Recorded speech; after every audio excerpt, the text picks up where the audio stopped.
So if I were to go around and add in a mask to this, let's say for example, I'm going to go around and add in a mask to this layer and then draw around the mask right here and utilize the move tool right here, then you can see that the mask moves along with it right here.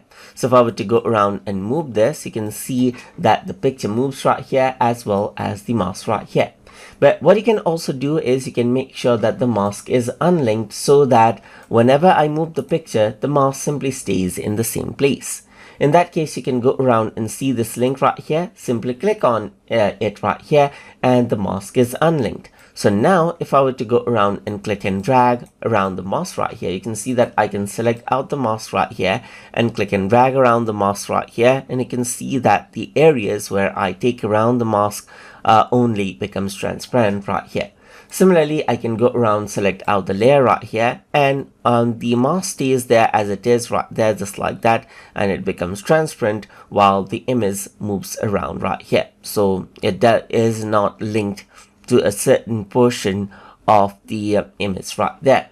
So if I were to go around and click on it again, now it is linked again right here, just like that. And that is how you can link and unlink mask inside a Photopea.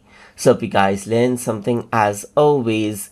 And as always, please like, comment, share, and subscribe.